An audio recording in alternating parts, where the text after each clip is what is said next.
जब मुर्दे भी मेरी वाणी सुनेंगे और जी उठेंगे, जो सुनेंगे वो जिएंगे।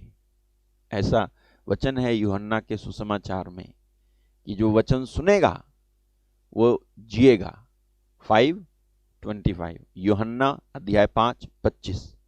देखो, वचन सुनो, मैं तुमसे सच सच कहता हूं।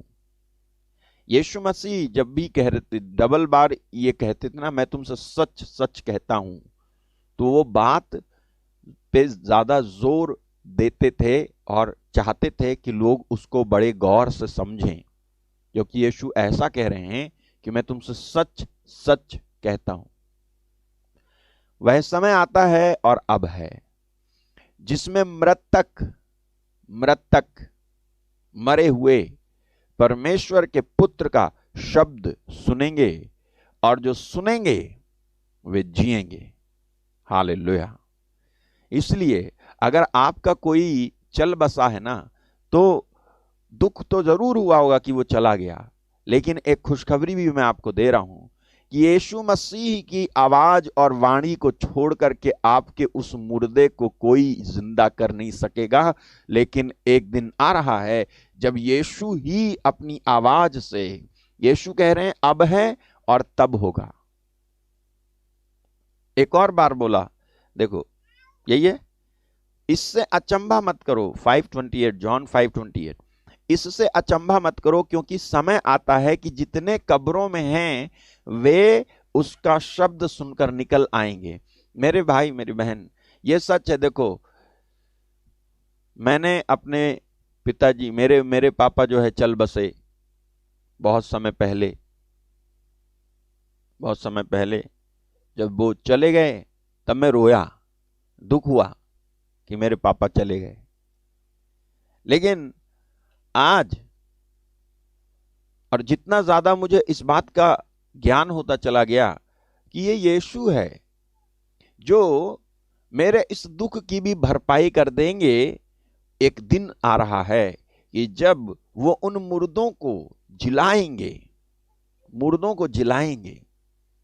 और आपकी दुनिया जिस तरह से आज है उस तरह से नहीं रहेगी। एक नई दुनिया होगी, एक नई दुनिया। अगर यीशु नहीं करेंगे ना तो कोई नहीं कर पाएगा, मैं बता रहा हूं आपको, क्योंकि उनको छोड़कर कोई नाम है ही नहीं उद्धारकर्ता का। वही है जो उद्धार कर सकता है, और वही है जो मृत्यु को हरा करके जी उठा है। तो वचन सुनेंगे तो जिएंगे, और मर भी गए तो भी जिएंगे। हालेलुया। अगर आप वचन सुनते हो तो जियोगे, और अगर मर भी गए ना तो भी आप दूसरों के समान मरे पड़े नहीं रहोगे, क्योंकि वचन आप सुनते थे, वचन आपके अंदर, वो वचन जीवन दे देगा। आप जियोगे, और पिता परमेश्वर, पुत्र परमेश्वर, पवित्र आत्मा परमेश्वर, करोड़ों अरबों खरबों करोड़ों स्वर्गदूतों के बीच में आप रहोगे। ओहो, क्या आनंद होगा। हालेलुया, क्या आनंद होगा, क्या आनंद होगा। वो सबों के मुख से आंसू पोंछ डालेगा।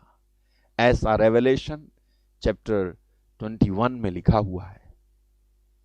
वो सबों के मुंह से आंसू पोंछ डालेगा। आज रो रहे हो ना आप, वो सबों के मुंह से आंसू पोंछ डालेगा। ठीक है, ओके, विश्वास करें, वो सबों के मुख से आंसू पोंछ डालेगा।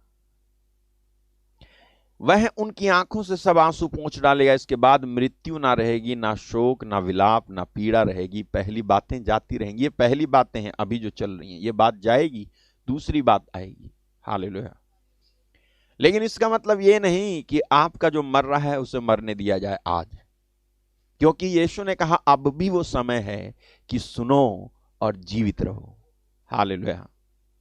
ठीक है, अभी भी वो समय है कि तुम सुनो और जीवित रहो। हालेलुया। एक वचन है, यशायाह में एक वचन है, मैं आपको दिखाता हूं। चैप्टर 55 में, यशायाह अध्याय 55 में, और वचन मैं बताता हूं। Thank you Jesus, hallelujah.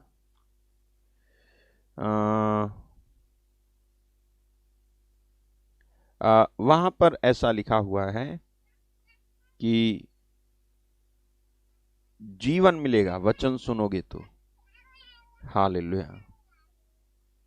हो सकता है मैं गलत बोल रहा हूं, 55 है या इधर उधर हो सकता है,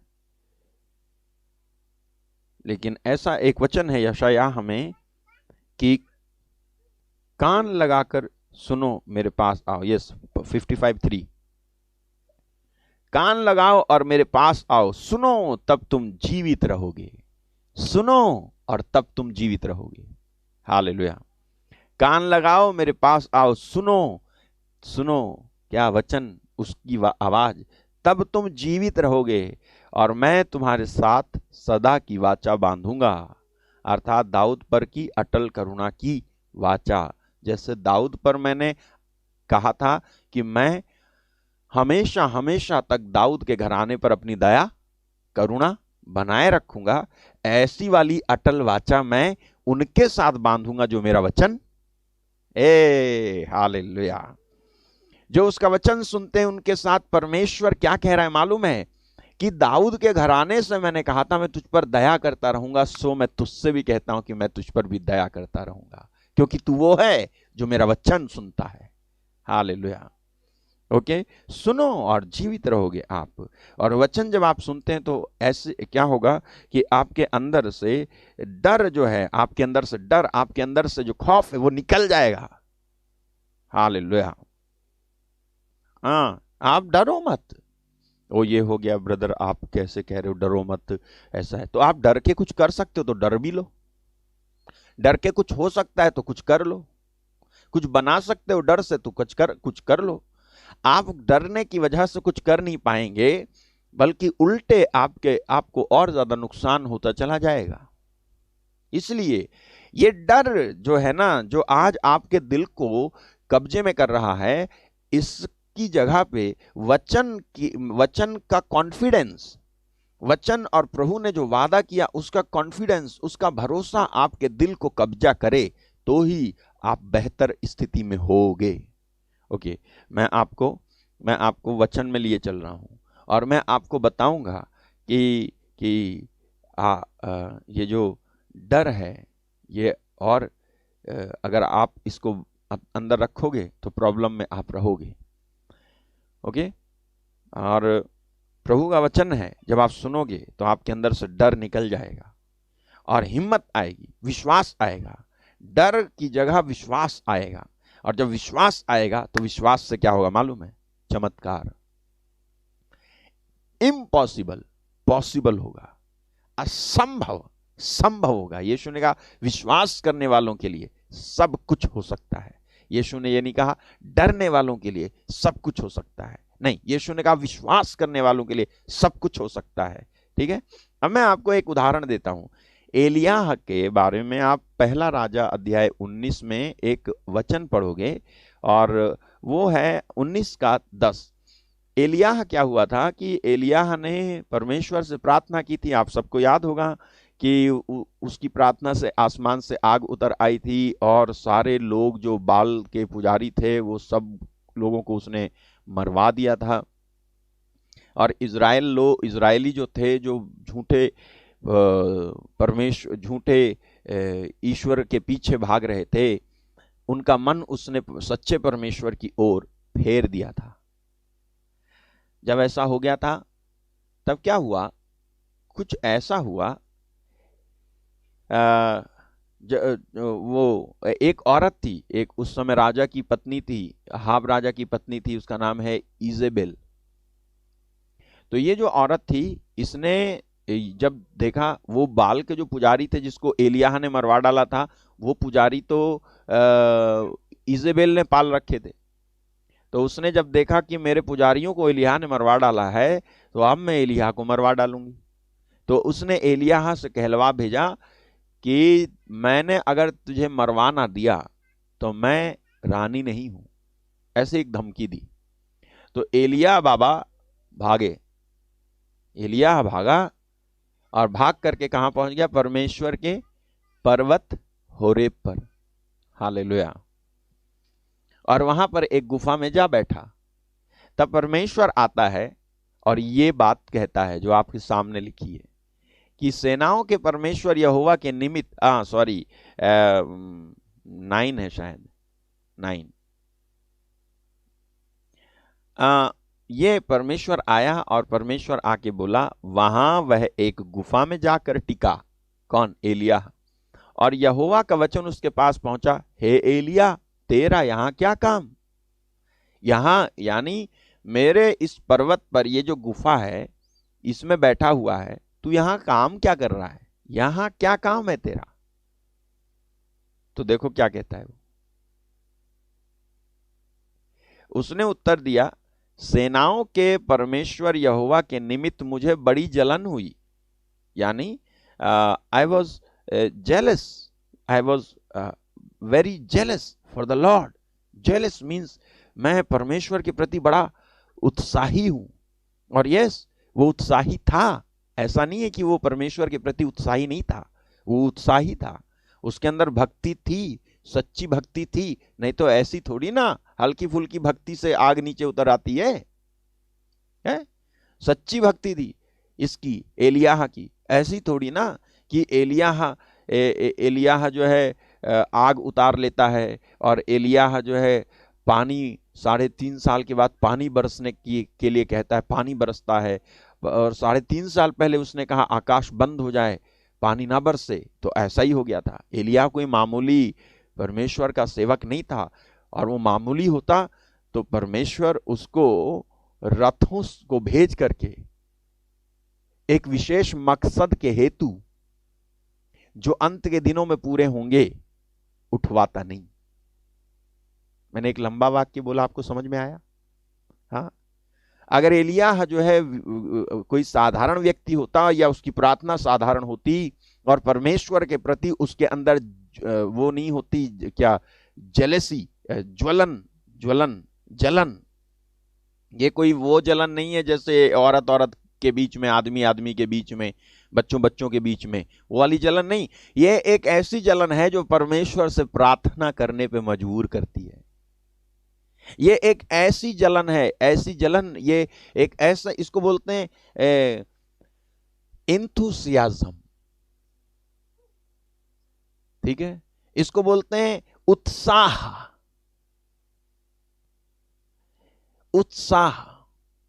आपको मालूम है यीशु मसीह ने कहा था कि जिनमें उत्साह है वो राज्य को अपने अधिकार में कर लेते हैं। Violent people take the kingdom of God. Hallelujah. ऐसा एक वचन है कि जिनमें उत्साह है, जिनमें उसका जो ओरिजिनल है, आप जब पढ़ोगे तो उसमें आएगा उत्साह, यानी प्रभु के प्रति जो अग्नि, क्रांति परमेश्वर के प्रति। ये देखो, ये वचन है, and from the days of John the Baptist until now the kingdom of heaven suffereth violence and the violent take it by force. Hallelujah. Violent take it by force. बलवान उसे छीन लेते हैं।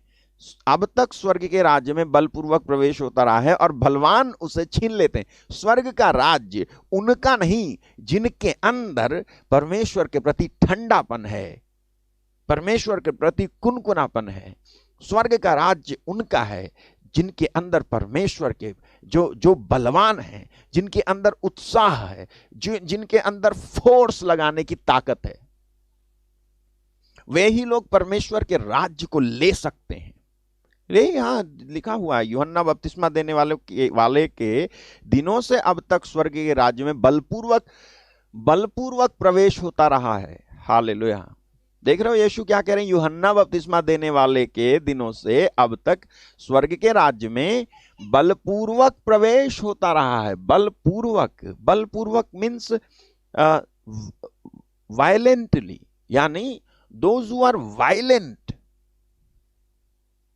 इन देयर स्पिरिचुअल नेचर। हालेलुया, समझ रहे हो? एक violent nature है स्पिरिचुअल नेचर के अंदर। हालेलुया, एक जलन वाला नेचर है स्पिरिचुअल नेचर के अंदर। ओके, अब ये वो वाली जलन, ये वो वाला वायलेंस नहीं है भाई मेरे बहन। जो वाला जलन और जो वाली वायलेंस आप अभी देख रहे हो, ये पाप वाला है, ये नहीं।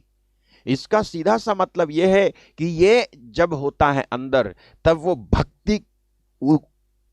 भक्ति पैदा होती है लोगों के अंदर। हालेलुया। आपको मालूम है, दो प्रकार का दुख है। एक दुख जो आपको परमेश्वर से जोड़ देता है, और एक दुख जो आपको परमेश्वर से तोड़ देता है। सेकंड कुरिन्थियंस चैप्टर 7, अगर मैं सही हूं तो, या फिर 5 होगा या फिर 7 होगा, मैं बताता हूं आपको। धन्यवाद धन्यवाद धन्यवाद पवित्र आत्मा। हाँ, चैप्टर 7 वर्स 10। देखो क्या लिखा हुआ है, परमेश्वर भक्ति का शोक। अब देखो यहां पर एक दुख, सॉरो, ठीक है, एक यहां पे लिखा है godly sorrow. For godly sorrow worketh repentance to salvation, not to be repented of. यानी जो परमेश्वर भक्ति का शोक है, वो पश्चाताप उत्पन्न करता है, जिसका परिणाम उद्धार होता है, और फिर उससे पछताना नहीं पड़ता। लेकिन एक शोक ऐसा, एक दुख ऐसा है जो सांसारिक है। देख लो यहां लिखा है सांसारिक, ठीक है, sorrow of the world. You know, sorrow of the world. यीशु ने कहा था पीस ऑफ दिस वर्ल्ड।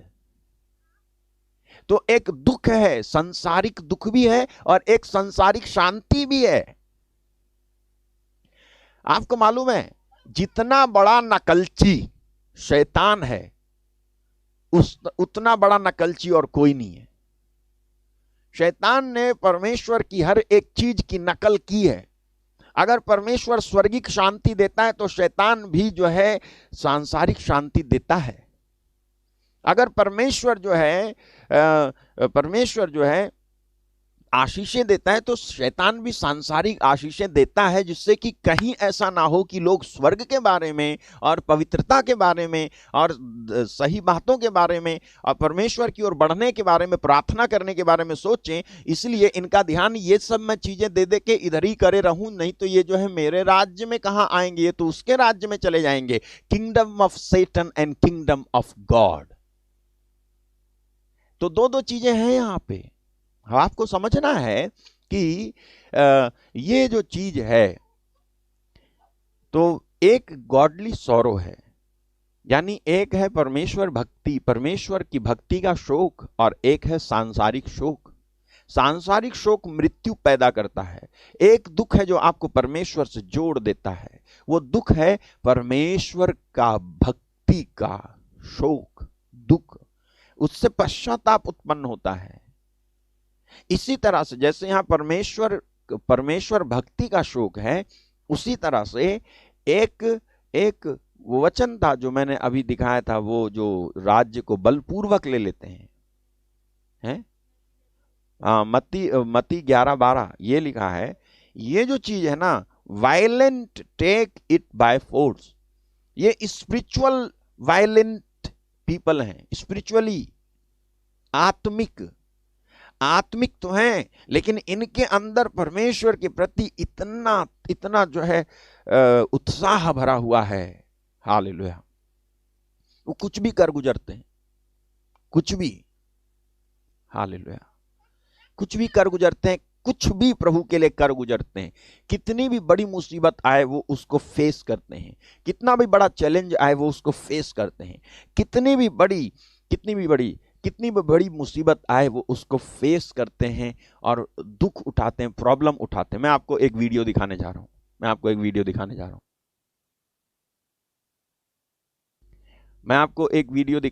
आप देखो, ये जो बेटी है, इसका नाम है प्रतीक्षा।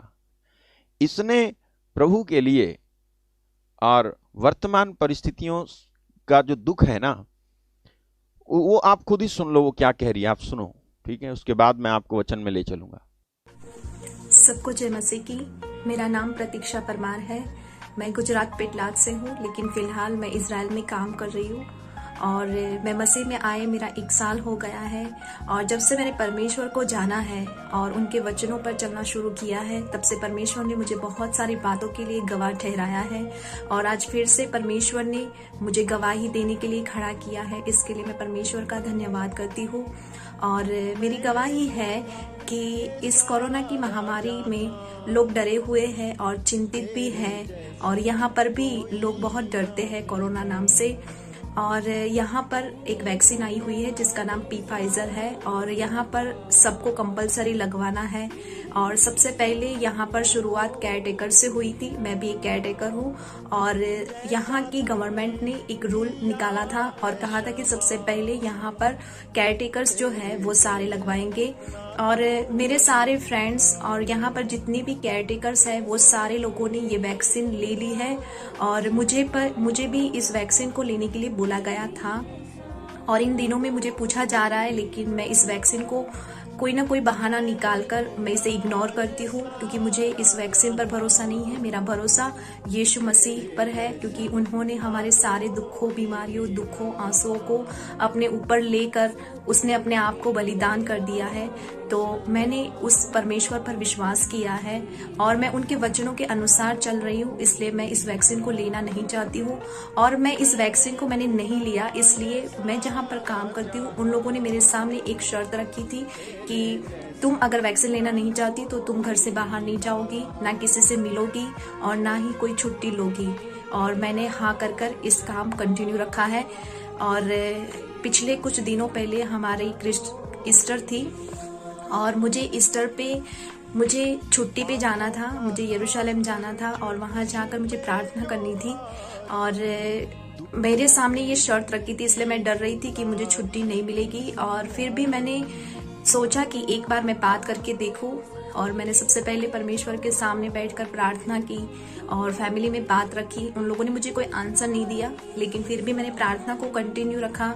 और जैसे जैसे मैं प्रार्थना करती गई वैसे वैसे उनका भी मन परिवर्तन होता गया और उन्होंने मुझे जो मेरे लिए असंभव था वो परमेश्वर ने संभव करके दिया। मैंने सोचा था कि शायद मुझे छुट्टी नहीं मिलेगी, लेकिन हम जब प्रार्थना करते हैं तो परमेश्वर वो सुनते भी है और उत्तर भी देते हैं।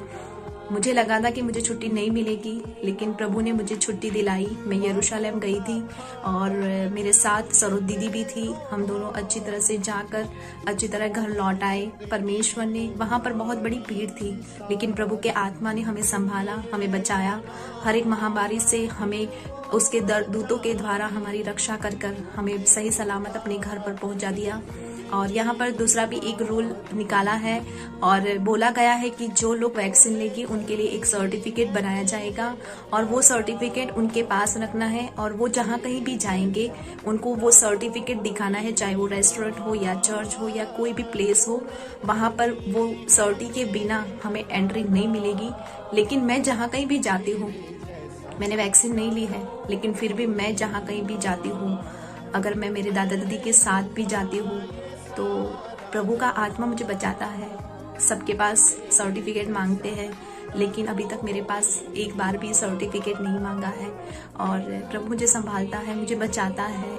और मुझे विश्वास है कि आगे भी प्रभु मुझे बचाएगा, क्योंकि मैंने बहुत अपमान सहा है इस वैक्सीन को ना लेकर, लेकिन प्रभु का आत्मा मुझे बचाएगा और मुझे और आगे ले जाएगा। मैं सारी बातों के लिए परमेश्वर का धन्यवाद करती हूँ। मैं सारी महिमा, सारा आदर हमारे महान परमेश्वर को देती हूँ, जो हमेशा मेरी प्रार्थनाओं को सुनता है और तुरंत उत्तर देता है। सबको जय मसीह की। God bless you. मेरे भाई, मेरी बहन, आपने सुना ये जो बेटी है, इसने बहुत ज्यादा अपमान सहा। वो नहीं लेना चाहती है वैक्सीन, उसकी इच्छा, उसकी मर्जी। हालांकि एक ऐसे देश में जहां पे रूल है और कि इसके बिना आपको इधर एंट्री नहीं देंगे, उधर एंट्री नहीं देंगे, यहां आपको जाने नहीं देंगे, वहां नहीं जाने देंगे। इतना ही नहीं, इसने ये भी कहा कि अगर मुझे मजबूर करेंगे तो मैं प्रभु के लिए कुछ भी कर गुजरूंगी, लेकिन मैं इस चीज को नहीं लेने वाली।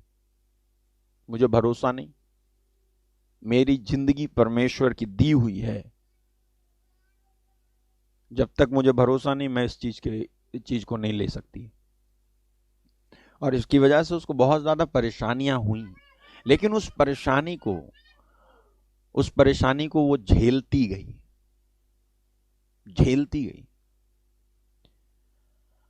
मैं जानता हूं कि इसके परिवार वाले अभी भी इस प्रार्थना को देख रहे हैं, इसलिए कुछ बातें मैं जानबूझ के नहीं बोल रहा हूं।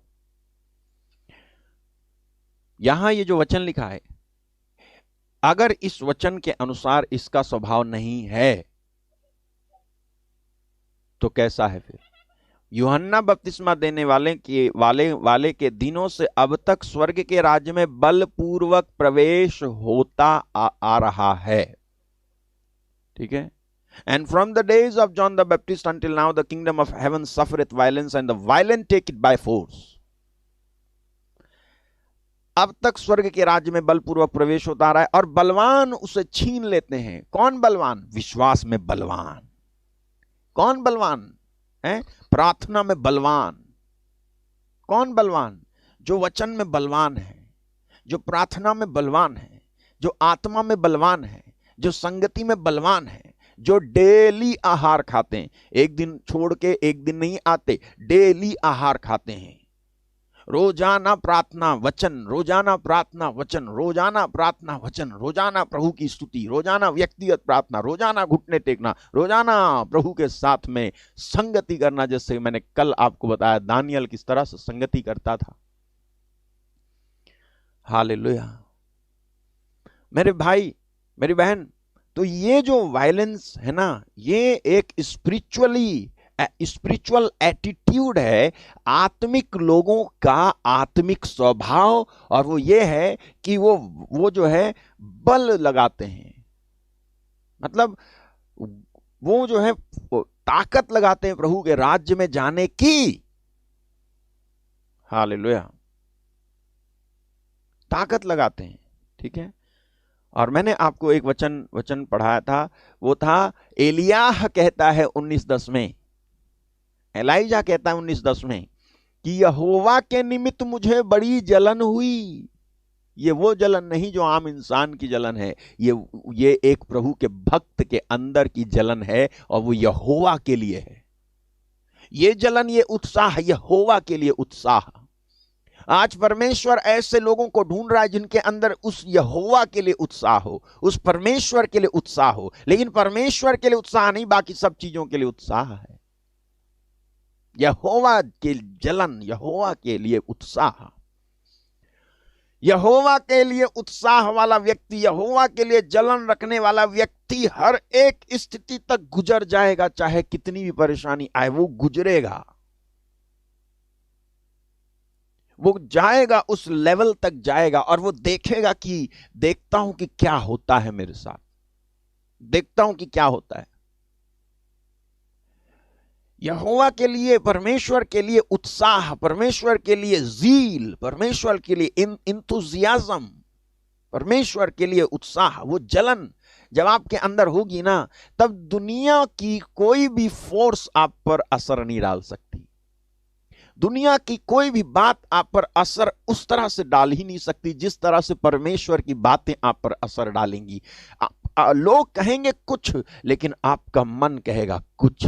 जिसका मन तुझ में धीरज धरे हुए है, उसको तू पूर्ण शांति में रखकर सुरक्षित रखता है। Hallelujah, hallelujah.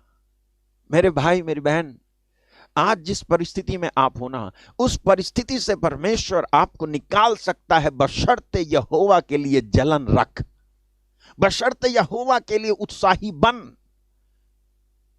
बशर्ते यहोवा के लिए जी, परमेश्वर के लिए जी। परमेश्वर के लिए जीना जीने का मतलब है इस दुनिया से कंप्रोमाइज बिल्कुल मत कर। Hallelujah, hallelujah. एक तरफ जब आप ये कभी कहते हो कि मुझे परमेश्वर ने नौकरी दी, हाँ, तुम जब कहते हो कि मुझे परमेश्वर ने नौकरी दी, तो जब नौकरी करते समय तुमको प्रॉब्लम होती है या जो है ऐसा लगता है कि नौकरी छूट जाएगी, तो क्यों सरेंडर नहीं करते कि छूट जाए तो छूट जाए, लेकिन मैं ये चीज नहीं करूंगा? तो क्यों कह रहे थे जब तुम यहां सरेंडर नहीं करते तो पहले क्यों कर रहे थे कि तुमको नौकरी दी परमेश्वर ने, तो इसका मतलब तुमको परमेश्वर ने नौकरी नहीं दी। तुम ये भरोसा ही नहीं करते तुमको परमेश्वर ने नौकरी दी। तुम मानव अधिकार के आगे झुकते हो और परमेश्वर के अधिकार के आगे झुकते नहीं हो।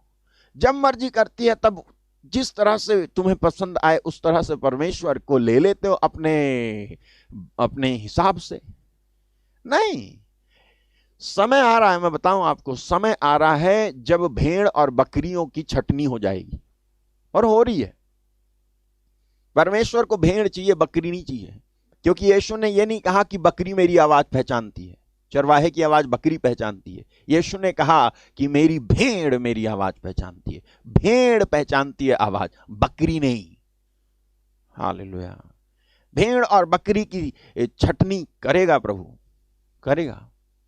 ठीक है मेरे भाई मेरी बहन, इसलिए जब ये कह रहा था, ओके, जब ये कह रहा था कि सेनाओं के परमेश्वर के निमित्त मुझे बड़ी जलन हुई, और सच में मैंने कहा एलिय्याह एक परमेश्वर का उत्साही सेवक था, परमेश्वर का उत्साही सेवक। और मालूम है आपको, परमेश्वर के उत्साही सेवक एलिय्याह हो गया, एलीशा हो गया, प्रभु के बहुत बड़े बड़े सेवक हुए पुराने विधान में। इनका ये जो रहन सहन था ना, इनका ये गरीब से दिखते थे लेकिन पावर जबरदस्त थी। हालेलुया। इनके अंदर सामर्थ ऐसा था, अकेले थे, गरीब से थे, कुछ चेले चपाटे होते थे, लेकिन ये ऐसे सामर्थी लोग थे अपने समय के कि इन्होंने राजाओं को झुका लिया। तो ये जो एलिय्याह है, ये वहां जब पहुंच गया तो प्रभु ने पूछा, यहां तेरा क्या काम, यहां तेरा क्या काम? तो एलिय्याह कहता है कि देख, सेनाओं के परमेश्वर के प्रति मुझ में बड़ी जलन हुई। ठीक है, I have been very jealous for the Lord God of hosts. Hallelujah. फिर वो कहता है, इजराइलियों ने तेरी वाचा टाल दी, तेरी वेदियों को गिरा दिया, तेरे नबियों को तलवार से घात किया, और मैं ही अकेला रह गया हूं और वे मेरे प्राणों के भी खोजी हैं। मैं ही अकेला रह गया हूं और वो मेरे प्राणों के खोजी। वो कह रहा है कि मैं अकेला बचा हूं और वो मेरे प्राणों के खोजी हैं। यानी मैं उन इजराइलियों में गिनती नहीं हूं जिन्होंने तेरी वाचा टाल दी, और मैं उन नबियों में गिनती नहीं हूं जिनको तलवार के घाट उतारा गया है। मैं बच गया हूं, लेकिन मुझे भी मार डालना चाहते हैं। हालेलुया। वो कहता है मैं अकेला। अच्छा, यहां पे नोटिस कर, वो कहता है मैं ही अकेला रह गया हूं। लेकिन आपको पता है, एलिय्याह के इस बात में पूरा सच नहीं था कि वो कह रहा था मैं ही अकेला रह गया हूं, बल्कि एलिय्याह झूठ बोल रहा था, क्योंकि वो अकेला नहीं था।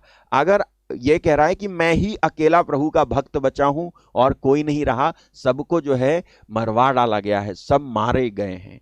तो आप जरा पढ़ो राजाओं का पहला ग्रंथ 18:4, फर्स्ट किंग चैप्टर 18 वर्स 4, और देखो, ओबगाह, ओबदाह बोलेंगे, ओबगाह बोलेंगे, ओबगाह, ओबादियाह इंग्लिश में, ओबादियाह। तो यहोवा का भय यहां तक मानता था, ओबादियाह यहोवा का भय यहां तक मानता था कि जब इजेबेल यहोवा के नबियों को नष्ट कर रही थी, तब ओबादियाह ने 100 नबियों को लेकर 50-50 करके गुफाओं में छिपाया रखा और अन्न जल देकर उनका पालन पोषण करता रहा। देख रहे हो, यहां लिखा है कितने नबियों को बचाया यहां पर परमेश्वर ने ओबादियाह के द्वारा? 100। ठीक है, 100 नबियों को यहां पे बचाया। अब आप पढ़ो 1918, 1918, फर्स्ट किंग 1918, वहां पर प्रभु इससे क्या कहता है, मैं 7,000 इजरायलियों को बचा रखूंगा। ये तो वे सब हैं जिन्होंने ना तो बाल के आगे घुटने टेके और ना मुंह से उसे चूमा है। Hallelujah. Yet I have left me 7,000 in Israel, all the knees which have not bowed unto Baal, and every mouth which hath not kissed him. यानी जिन्होंने बाल देवता को चूमा नहीं, घुटने टेके नहीं, उनको मैंने, जिन्होंने उसके आगे घुटने नहीं टेके, रानी के डर से बाल देवता को सब लोग घुटने टेक रहे थे, लेकिन यहां पर 7,000 लोग थे जिन्होंने घुटने नहीं टेके। जब इन्होंने घुटने नहीं टेके तो पक्का इनकी मौत होनी थी, लेकिन परमेश्वर ने अद्भुत रीति से इन 7,000 लोगों को बचा के रखा था। कहां बचा रखा था? एलियाह ये जानता नहीं था। देख रहे हो, एलियाह को मालूम ही नहीं था कि 7,000 लोगों को बचा रखा था। एलियाह अच्छे से जानता था परमेश्वर जो है अद्भुत परमेश्वर है, लेकिन एलियाह इजेबेल से डर के मारे जब परमेश्वर पूछता है यहां क्या कर रहा है, तो एलियाह कहता अपनी जान बचा रहा हूं। राइट, वो कह रहा अपनी जान बचा रहा हूं मैं। हालेलुया।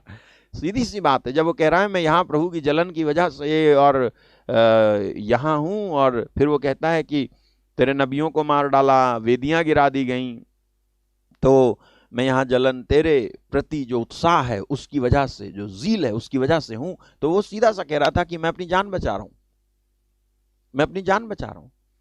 और जान जो बचा रहा था, वो जान क्यों बचा रहा है आप जरा देखो। अच्छा, वो कहता है ना कि कहता है कि फिर एलिय्याह बोला कि इज़राइल मेरे जान का दुश्मन है। ठीक है, इज़राइलियों ने तेरी वाचा टाल दी। ये वही एलिय्याह है जिसने 17वें अध्याय में इज़राइलियों का मन परमेश्वर से प्रार्थना करके आग के उतरने के बाद परमेश्वर की ओर फेर दिया था। सारे इज़राइलियों के मुंह से निकला था क्या? यहोवा ही परमेश्वर है, यहोवा ही परमेश्वर है, यही बोला था उन्होंने। तो जब सबका मन एलिय्याह ने बदल दिया, तब यहां पर ये क्यों कह रहा है? 19 वर्स 1 to 7 में आप पढ़ोगे, वो कहता है कि इज़राइल मेरी जान का दुश्मन है। इज़राइल इसकी जान का दुश्मन नहीं था। ठीक है, इज़राइल इसकी जान का, देख लो यहां पर वो कह रहा है, वो यहां पर इजेबेल उसको धमकी देती है, और फिर वो नीचे नीचे आएगा तो वो कंक्लूड करता है इज़राइल ने तेरी वेदी गिरा दी, इज़राइल जो है तेरी वाचा को टाल दिया इज़राइल ने। लेकिन यही एलिय्याह है जिसने इज़राइल को वापस प्रभु की भक्ति की ओर मोड़ दिया था जब यहां तक हो गया था। यानी एलिय्याह, पूरी मेजॉरिटी एलिय्याह के साथ थी, पूरे लोग एलिय्याह के साथ थे। ठीक है, एलिय्याह के साथ थे। और वो कहता है कि इज़राइल मेरी जान का दुश्मन है। इज़राइल उसकी जान का दुश्मन नहीं था, बल्कि एक औरत उसके जान की दुश्मन थी, उसका नाम है इजेबेल। तो यहां कंक्लूजन ये निकलता है कि एलिय्याह जो कह रहा था वो झूठ बोल रहा था, और झूठ कोई तब बोलता है जब वो डर जाता है। जब डरते हैं तब झूठ बोलते हैं, लेकिन जब डरते नहीं है तो सच बोलते हैं। जब डरते हैं तो झूठ बोलते हैं। ओके, डरता है बंदा तब झूठ बोलता है। एलिय्याह अपनी जान को डर रहा था कि मैं मर जाऊंगा, और यहां परमेश्वर से झूठ बोल रहा था कि इज़राइल जो है मेरी जान का दुश्मन है। जबकि कौन दुश्मन थी? एक औरत, एक लेडी दुश्मन थी, रानी थी, इसलिए उससे डर रहा था ये मरवा डालेगी मुझे। जबकि परमेश्वर कहता है, इसका डर दूर करता है और उसको रेवलेशन देता है। मैंने 7,000 लोगों को जिन्होंने बाल देवता के सामने घुटने नहीं टेके बचा रखा है, तो तुझे नहीं बचाऊंगा मैं? हालेलुया। मैंने 7,000 लोगों को बचाया, 100 लोगों को उस समय बचाया, तो 7,100 लोगों को तो मैंने बचा रखा है, और तू कह रहा है मैं ही अकेला बचाऊं। तू ही अकेला बचा है। ये तू झूठ बोल रहा है एलियाह, तू झूठ इसलिए बोल रहा है क्योंकि तू डर गया है। हाँ, मुझे इस बात से इनकार नहीं कि तुझ में मेरे प्रति भक्ति नहीं है, भक्ति तो है। तुझ में मेरे प्रति उत्साह नहीं है, उत्साह भी है। विश्वास नहीं है, विश्वास भी देख रहा हूं कि तेरे अंदर विश्वास है। तूने पावर भी देख रहा हूं, तेरे अंदर पावर है। हालेलुया। आपको मालूम है, आपके डर को परमेश्वर की पावर दूर नहीं करती है, बल्कि परमेश्वर की प्रेजेंस दूर करती है। आपके अंदर के डर को परमेश्वर का सामर्थ्य दूर नहीं करता, बल्कि परमेश्वर की उपस्थिति दूर करती है। जब परमेश्वर की उपस्थिति, एलियाह के जीवन में क्या कम हो गया था मालूम है? वो यहां आया था इस गुफा में, और परमेश्वर आता है उससे मिलने के लिए इन पर्सन। वो मिलने आता है, परमेश्वर उससे मिलने आता है। जब परमेश्वर उससे मिलने आता है, तब परमेश्वर जब उससे मिलता है, ओहो, परमेश्वर की उपस्थिति अपने आप में इतनी महान है कि सामर्थ्य से उसकी उपस्थिति का मुकाबला हो ही नहीं सकता। हालेलुया। परमेश्वर की उपस्थिति जब आपको मिलती है, तब आपका सब भय, सारा भय, सब भय दूर हो जाता है। उसकी उपस्थिति, हालेलुया, उसकी मौजूदगी। आपको मालूम है, आज आप एक ऐसे डर के माहौल में हैं कि कहीं कुछ आपको हो ना जाए, और यही आप सोच रहे हो, क्योंकि आप जो है हर दिन न्यूज़ देखो, अखबार पढ़ो और लोगों से सुनो, और इसी चक्र में आप घिरे हुए हो। और ऐसे वक्त में आप कितना वचन सुनते होगे, ऐसे वक्त में आप कितनी संगति करते होगे, ऐसे वक्त में आप कितना प्रभु की ओर झुके हुए हो, है? तो आपके अंदर ज्यादातर क्या होगा, आप खुद ही अंदाजा लगा लो। मैं आपको बता रहा हूं, आपके अंदर जो डर है ना, वो डर केवल एक ही चीज से दूर हो सकती है, और वो है परमेश्वर की उपस्थिति। जब परमेश्वर आया ना एलियाह के पास, एलियाह के अंदर सामर्थ्य नहीं था क्या? जो एलियाह आसमान से आग उतार सकता था, वो एक औरत से क्यों डर गया? सोचो, what a great mistake in ministry. Hallelujah.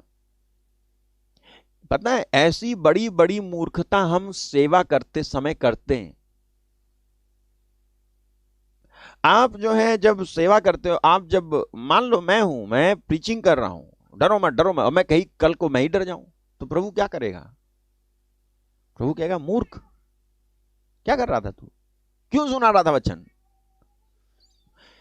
इसी तरह से एलिय्याह इतना सामर्थी था, सामर्थी होने के बाद उसके अंदर ऐसा डर था कि रानी मुझे मार डालेगी। आग उतार सका एलिय्याह। तू भूल गया कि परमेश्वर जिसने आग भेजकर उत्तर दिया, वो तेरे संग नहीं होगा, तेरे संग होगा। लेकिन तू जो है भूल गया है, और तू एक औरत से डर के मारे अपना काम छोड़ के, you have left your ministry, run. तूने अपनी सेवा छोड़ के तू भाग के कहां चला गया? पहाड़ में जाके, गुफा में जाके छिप गया। अब परमेश्वर आके कहता है, यहां तेरा क्या काम? जहां काम वहां क्यों नहीं तू? यहां तेरा क्या काम? लेकिन परमेश्वर जो करुणा का सागर है, अपनी उपस्थिति से एलिय्याह को भरता है और कहता है, मैं तेरे संग हूं, तेरे साथ रहूं हूं मैं। एलिय्याह एहसास करता है, ओह यस, हाँ मेरे साथ है। आपको मालूम है, हर एक व्यक्ति को इस चीज की जरूरत महसूस होती है कि प्रभु कुछ तो मुझसे बोल दे, प्रभु कुछ तो मुझसे बोल दे। ऐसा समय चल रहा है, प्रभु आप कुछ बोलो ना, मुझसे कुछ बोलो। भले ही आप बाइबल खोलते होगे, वचन निकलता होगा मैं तेरे साथ हूं, लेकिन उसके बाद भी आप चाहते हो कि अलग से कान में बोले, अलग से कान में बोले। ये लिखा हुआ है, यही लिखा हुआ अपने मुंह से वो दोबारा रिपीट करने में क्या थकान आएगी परमेश्वर को? नहीं, लेकिन तुम समय दो, तुम समय दो, उसको अपना लिखा हुआ रिपीट करने में, दोहराने में कोई थकान नहीं होती। तुम समय दो, देख तेरे से बोलेगा, वो बोलेगा, वो बोलता है। अय्यूब में जाओ, वो बोलता है, बार बार बोलता है, प्रभु बोलता है, बार बार बोलता है। लेकिन बस प्रॉब्लम एक ही जगह है कि मनुष्य उसकी बात पे ध्यान नहीं देता। हालेलुया, मनुष्य उसकी बात पे ध्यान नहीं देता। अय्यूब अध्याय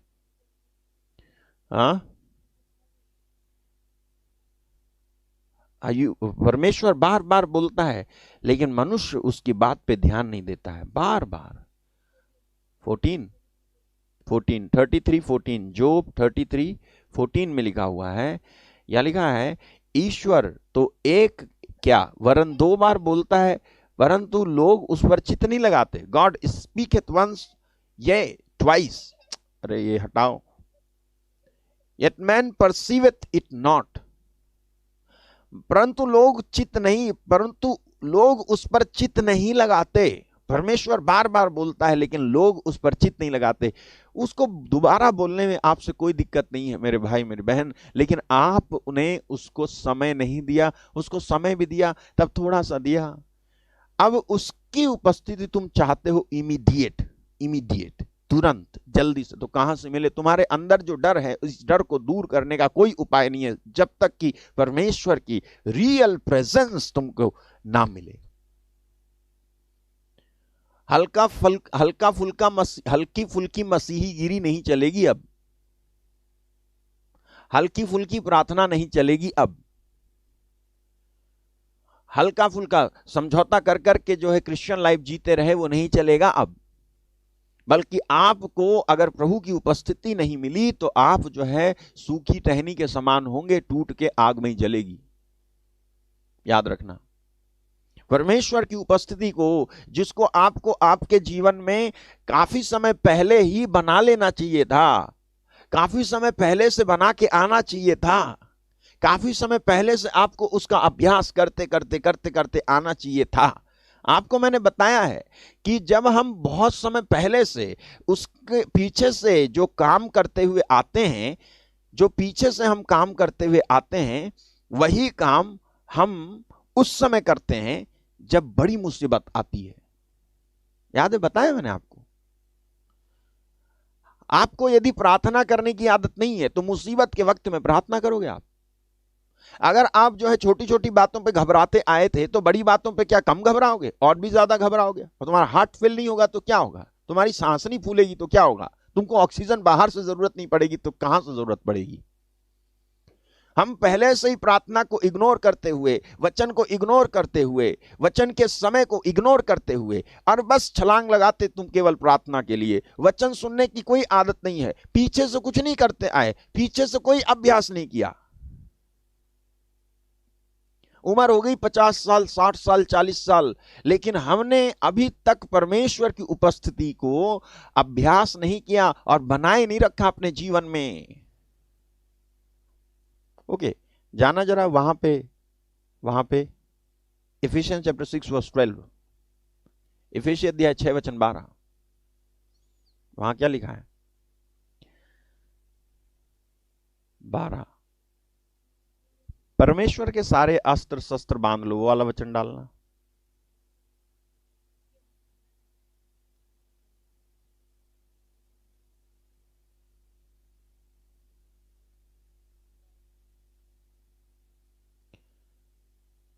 यहां लिखा है, इसलिए परमेश्वर के सारे हथियार बांध लो कि तुम बुरे दिनों में सामना कर सको। हालेलुया। कब बांधने को कह रहा हथियार बताओ? जब बुरा दिन आए उसी समय बांधने लगो। हैं? क्या कह रहा है वो? परमेश्वर के सारे हथियार बांध लो, प्रेजेंट टेंस। ठीक है, परमेश्वर के सारे हथियार बांध लो। कब? बुरे दिनों के आने से पहले। हालेलुया। बुरे दिनों के आने से पहले परमेश्वर के सारे हथियार बांध लो कि तुम बुरे दिनों में सामना कर सको, सब कुछ पूरा करके स्थिर रह सको। हालेलुया। ये कब कह रहा है हथियार बांधने को? पहले, ना कि बाद में। ठीक है, पहले, इससे पहले कि विपत्ति आए। ओके, आप जाओ उसमें उपदेशक एक्लेसियास्टिस चैप्टर 12 वर्स 1, देखो वहां क्या लिखा है। वहां लिखा है अपनी जवानी के दिनों में अपने सृजनहार को स्मरण रख, इससे पहले कि विपत्ति के दिन और वे वर्ष आए जिनमें तू कहेगा कि मेरा मन इनमें नहीं लगता। कब कह रहा है स्मरण करने को सृजनहार को? जब विपत्ति आए तब, जब प्रॉब्लम आए तब, जब मुसीबत आए तब, जब किसी के जब आपको मौत घेर ले तब, जब प्रॉब्लम्स घेर ले तब स्मरण रखो, स्मरण करना शुरू करो परमेश्वर को। बुढ़ापे में है? कब? जवानी में, जवानी के दिनों में। जवानी का दिन का मतलब केवल जवानी नहीं है, अरे जब जाग तब सवेरा। जवानी का मतलब जिस समय तुझे अकल आ जाए तू जवान है, जिस समय तू जागे उसी समय, जिस समय तुझे होश आ जाए, चाहे उम्र 60 साल भी है, 60 साल में होश आ रहा है, इस समय होश आ रहा है, 70 साल में होश आ रहा है, 90 साल में होश आ रहा है, तो तू जो है जवान है, तू बूढ़ा नहीं है। उसी समय से परमेश्वर को पुकारना, स्मरण करना शुरू कर दे।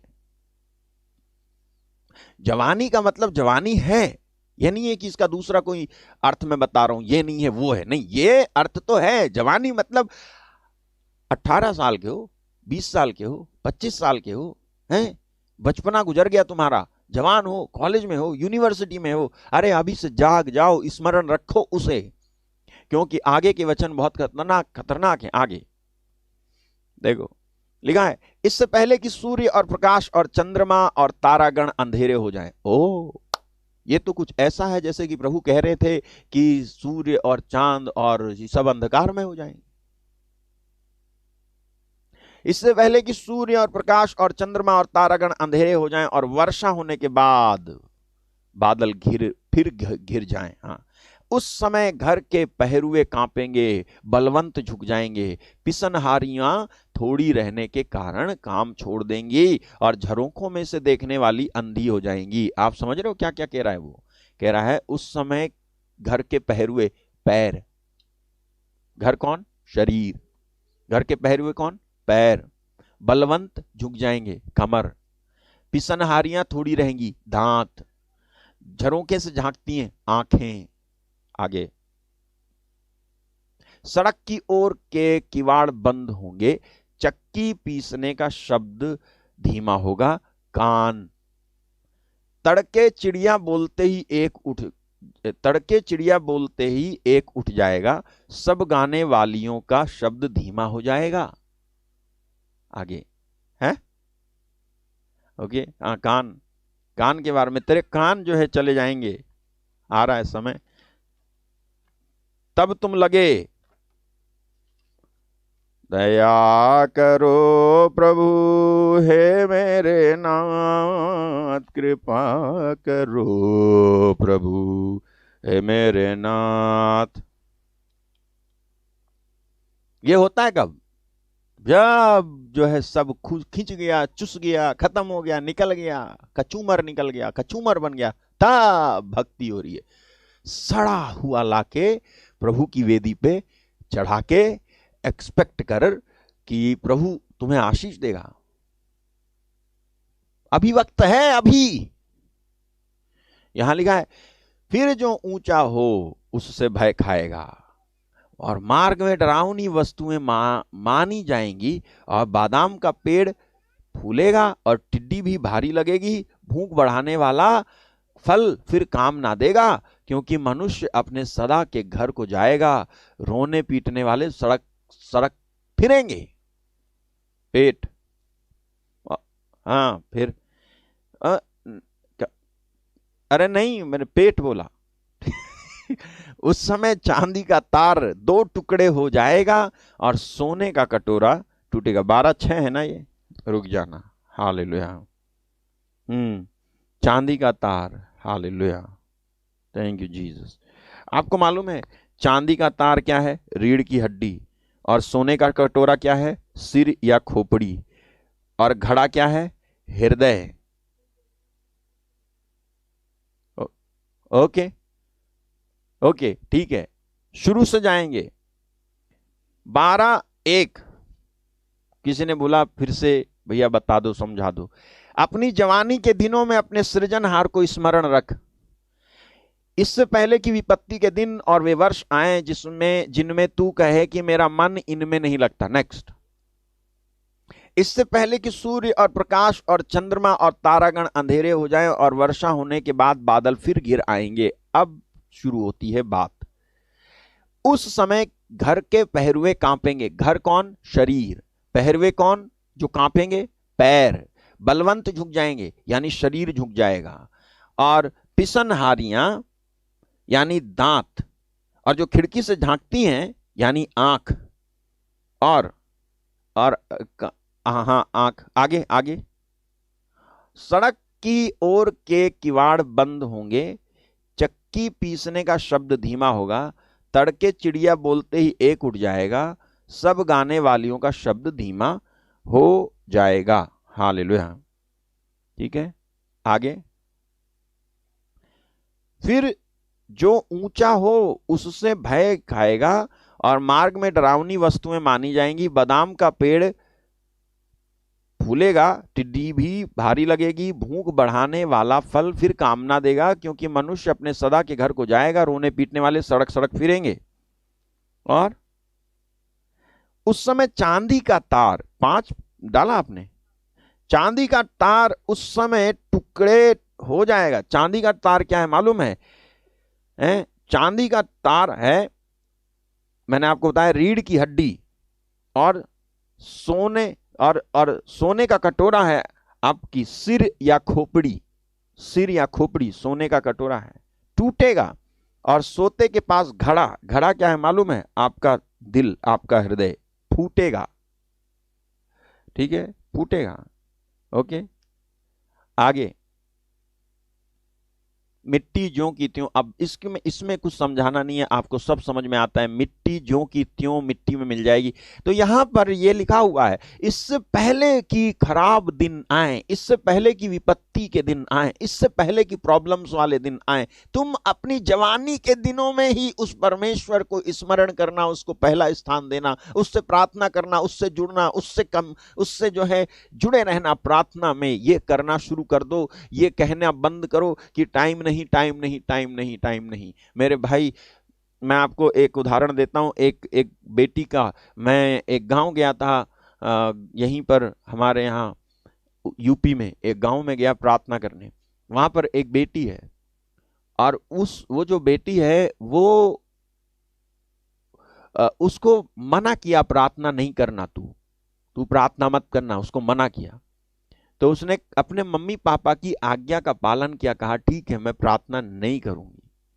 लेकिन वो रात में जब सब सो जाते थे, तो कहती है रात में मैं 3 बार उठती थी और मैं उपवास भी करती थी, और किसी को नहीं मालूम कि मैं रात में 3 बार कब उठती, कब सोती और कब उपवास करती थी। किसी को नहीं मालूम। भैया, मेरी इस प्रार्थना को जो मैं गुप्त में कर रही थी, परमेश्वर ने सुना। और आप जब आज आए हो तो मेरे पापा आपकी प्रार्थना में बैठे हुए हैं। आज मेरे पापा आपकी प्रार्थना में बैठे हुए हैं। मुझे सुन के हृदय स्पर्श हुआ। मैंने कहा, एक बेटी जिसको प्रार्थना करने की अनुमति नहीं है, वो 3 बार प्रार्थना कर लेती है, और हमको जिनको प्रार्थना करने की अनुमति है, हम 1 बार भी नहीं करते। हमको तो कोई रोक नहीं रहा। एक जिसको रोकना है वो कर ले रहा है, एक जिसको किसी ने नहीं रोका वो कर ही नहीं रहा है। एक जिसके पास अपना कोई व्यक्तिगत कमरा नहीं है, कोई व्यक्तिगत कमरा नहीं है, चारपाई पे सब लोग सो रहे हैं, चारपाई पे, बीच चारपाई में बैठ के उठ करके धन्यवाद परमेश्वर कर रहा है। एक जिसके पास प्राइवेट कमरा है, अकेले बैठ सकता है, तू बैठ नहीं रहा।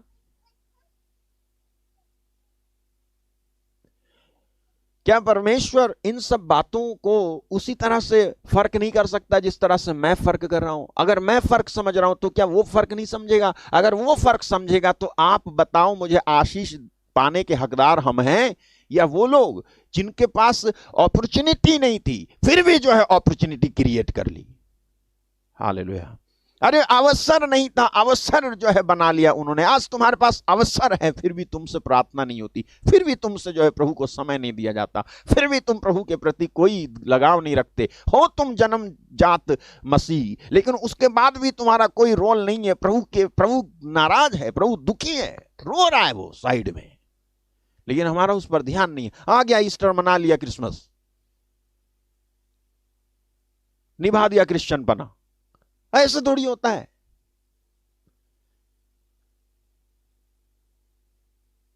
एक समय जब आ जाएगा जब आप कुछ नहीं कर पाओगे, तब दोगे क्या टाइम? कब उसे स्मरण रख? विपत्तियां आने से पूर्व। जाओ हिब्रू चैप्टर 4, इब्रानी अध्याय 4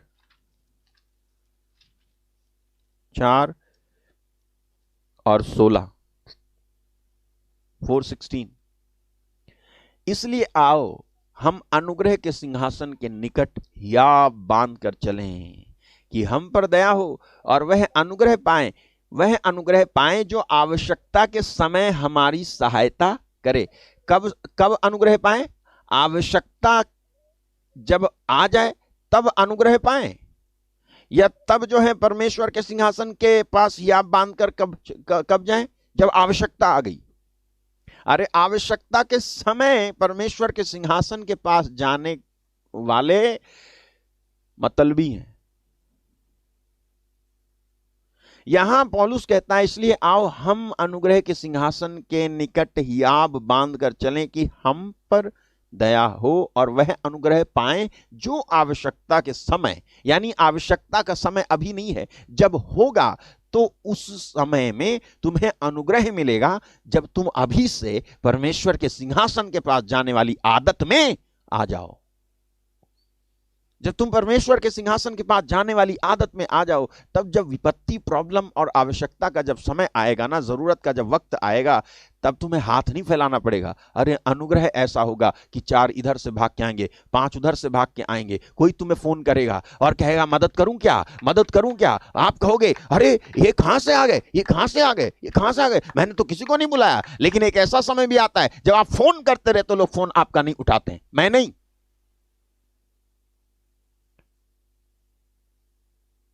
मैं दूसरी बात बता रहा हूं, ठीक है? एक ऐसा भी समय आता है जब आप फोन करते हो लेकिन फोन नहीं उठाते, कन्नी काटते हैं, लोग साइड मारते हैं, यार कहीं इसकी मदद ना करनी पड़ जाए। क्यों? क्योंकि तुमने परमेश्वर को समय दिया क्या?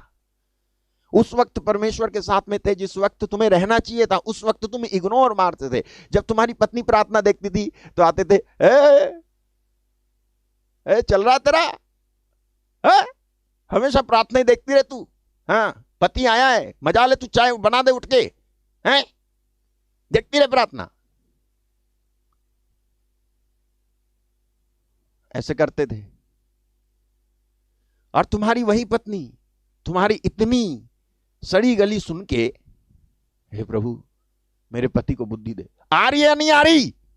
आ रही हूं, आ रही हूं। और यहां पर प्रार्थना रोक करके, बंद करके आपके लिए सेवा करती है। और आप फिर भी, वो कहती है, मुझे मालूम है, एक बहन ने लिखा मुझे, भैया मेरे पति मुझे लात मारते हैं जब मैं आपकी प्रार्थना देखने बैठती हूँ। तो कई बार ऐसा हुआ, मैं देख रही थी, पीछे से आके मुझे लात मारी। लेकिन भैया खुशखबरी बताऊं, मेरा पति बदल गया, अभी लात नहीं मारता, अभी मेरे बगल में बैठता है, मेरे बगल में बैठता है। मैंने कहा क्या तुम लोगों की प्रार्थना में कितना दम है। हालेलुया। सच में तुम्हारा पति, अरे भैया बहुत ही जो है दुष्ट थे। अभी मैं ऐसा बोल सकती हूं क्योंकि अब नहीं है मैं बोल रही हूं थे, दुष्ट थे, लेकिन बदल गए। प्रभु ने उनका मन ऐसा बदला है। प्रभु वो लात मारते थे और मैं कुछ नहीं कहती थी, मैं कहती थी प्रभु इस लात के बदले में मुझे ये इनाम दे कि इसका मन बदले। मैं बदले में कुछ नहीं कहती थी, मैं कहती थी इसका मन बदल। और उसका मन बदल दिया प्रभु ने। हालेलुया। मेरे भाई मेरी बहन, आवश्यकता के समय तुम्हारी मदद होगी, तुम्हारी सहायता होगी, जब तुम पहले से उसको टाइम देते हुए आ रहे हो। तो जो डर आज है, आज आप डर इसलिए रहे हो क्योंकि आपने अपने डर का इलाज जो पहले करना चाहिए था, उपाय जो पहले करना चाहिए था, वो किया नहीं है। आज आप डर गए, अचानक से डर आपके ऊपर सवार हो गया। जहां डरने की कोई बात नहीं थी वहां डर गए, जहां भागने की कोई बात नहीं थी वहां भाग रहे हो, जहां पर दबने की कोई बात नहीं थी वहां दब रहे हो। मेरे भाई, मेरी बहन, मैं आपके लिए प्रार्थना करने जा रहा हूं और इस संदेश को मैं कल भी जारी रखूंगा और मैं आपके लिए प्रभु से कहूंगा कि प्रभु आपको सद्बुद्धि दे कि समय से पहले आप जो है लौट आओ। अभी भी समय है, अभी भी समय है, और ये समय तब तक है जब तक आप मुझे या किसी और को भी बोलते हुए पा रहे हो। एक दिन ऐसा आएगा जब कोई बोलने वाला नहीं रहेगा। एक दिन ऐसा आएगा, ये जो है ना माइक, ये ऐसे निकल के यहीं गिर जाएगा और इस माइक के अंदर में से हम निकल जाएंगे। ये माइक आज जो मेरे सिर के पीछे लगा हुआ है ना, इसमें से सिर ही निकल जाएगा, गायब।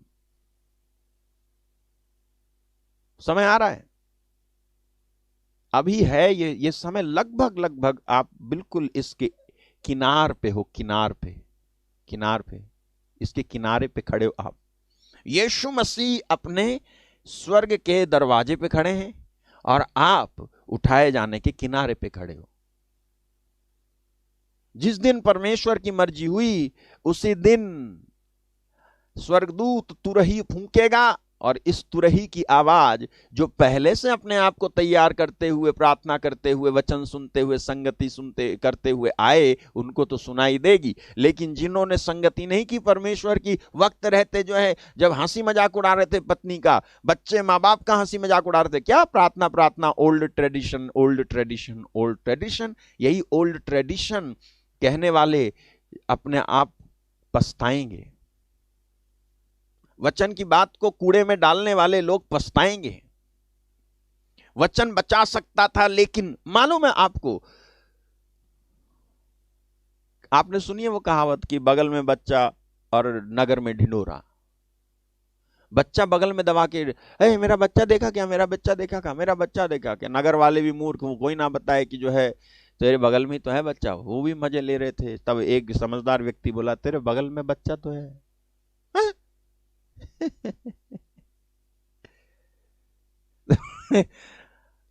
इसका मतलब यह है, जो उपाय है ना, जो समाधान है, वो आपके ही घर में रखा है।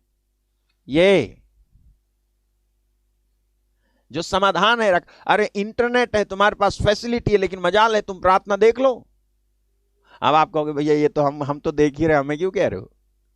मुझे पता है आप देख रहे हो, आप देख रहे हो, आपको तो सलाम है, प्रणाम है। आप देखो, आप प्रार्थना में शामिल हो, प्रभु आपको बरकत देगा। हालेलुया, आपको आशीष देगा। लेकिन इस सुविधा का उपयोग करो। ये जो वक्त है इसको गंवाओ मत। अभी है समय रहते हम अगर उसकी आशीषों और कृपाओं को अपने जीवन में पा लेते हैं, तो जब ऐसे खराब समय आएंगे, My people are destroyed for lack of knowledge। होशेया चैप्टर 4 वर्स 6। और इसके बाद मैं आपके लिए प्रार्थना करता हूं। होशे 4:6। होशेया 4:6 है। मेरे ज्ञान के ना होने से मेरी प्रजा नष्ट होगी। जब ज्ञान होता है परमेश्वर का अंदर, तब डर नहीं लगता। I know